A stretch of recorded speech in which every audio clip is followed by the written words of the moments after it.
Okay, so here we go. I added salt, black pepper, garlic, and a little paprika. And it's good if you have smoked paprika, but I didn't, and a cup of broth. And I have my chicken in my Insta Pot now. We're going to put the lid on. Make sure you match up your arrows. That was the hardest thing for me, was to learn how to match up my arrows to get the lid on straight, and to put up here where it says sealed. Not venting, but sealed.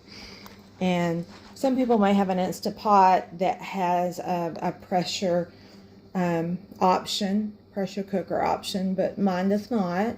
So I'm going to use the meat stew, and I'm going to add up to 30 minutes.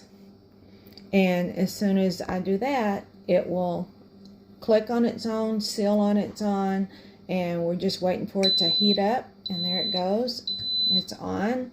Don't touch anything.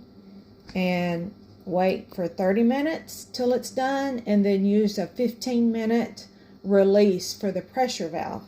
So I'll see you when the chicken's done.